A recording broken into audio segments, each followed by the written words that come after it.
आइए आज आपको चारवाक के बारे में कुछ बताएं। चारवाक के बारे में और यहाँ लोग सहज ही सवाल उठाएंगे। मैं चारवाक को भारत के आदि विज्ञान संचारकों में मानता हूँ। वे मुझे बृहस्पति विश्वामित्र की परंपरा में ही लगते हैं और शंकराचार्य भी उन्हीं की चिंतन परंपरा में आए। बृहस्पति, विश्वामित्र और शंकराचार्य के बारे में फिर कभी। आज तो आपको चारवाक के बारे में बताने की इच्छा हो आई है।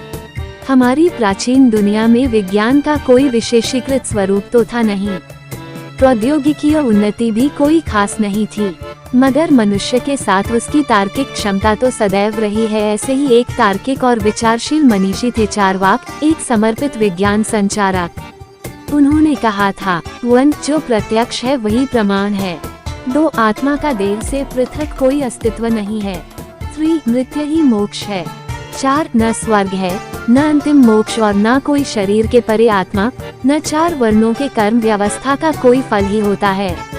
न स्वर्गो न पवर्गो व नैवात्मा पालौकिका नैव वर्णाश्रमादि नाम क्रियाश्च फलदायिका। 5, उन्होंने ईश्वर के अस्तित्व को इसलिए नकारा क्योंकि उन्हें इसका कोई प्रत्यक्ष प्रमाण नहीं दिखा, जबकि ईश्वर के नाम पर लोगों को शोषित करने का निंदनीय काम समाज में शुरू हो चुका था। लोगों को ये बताया जाता था कि इस दुनिया में तो ठीक, मगर उस दुनिया में जाओगे तो अपने किए का क्या मुंह दिखाओगे। व्यास चुकता नहीं करोगे तो कौन सा मुंह लेकर ऊपर जाओगे। वहाँ नरक में धकेल दिए जाओगे, इसलिए कर्ज का पूरा पैसा चुकता करके ही मरना है।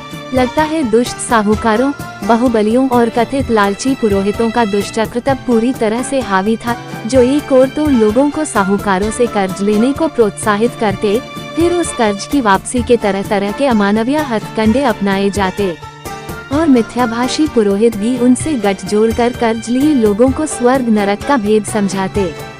कहते अगर इस जन्म में कर्ज वापस नहीं किए तो नरक भोगोगे और दोबारा जन्म होने पर कर्ज वापस करना होगा।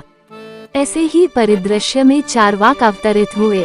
यावत जीवेत सुख जीवेत ऋण कृत्वा घृत पीबेत भस्मीभूतस्या देहस्या पुनरागमन कुतः। अर्थात जब तक जियो मौज से जियो और कर्ज लेकर घी पियो, मतलब मौज मस्ती करो।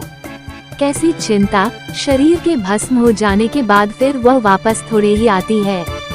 इस तरह उन्होंने लोगों को दिन ब दिन की चिंता से मुक्त करना चाहा।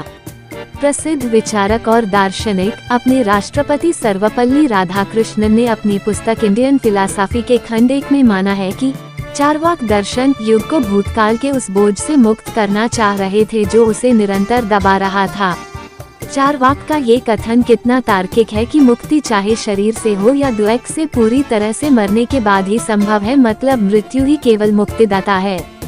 चारवाक ईश्वर की कल्पना को एक अनावश्यक कल्पना मात्र मानते थे। कर्मकांड उनके लिए व्यर्थ उपक्रम था और स्वर्ग नरक पुरोहितों का ख्याली पुलाव। परलोक का कोई प्रमाण नहीं है, उनका कहना यही था। मगर इस महान विचारक को पीट कर मार डाला गया, और वह भी युधिष्ठिर जैसे धर्मनिष्ठ और सत्यवादी के सामने।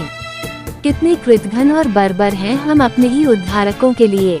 चारवाक पर कुछ और फिर कभी।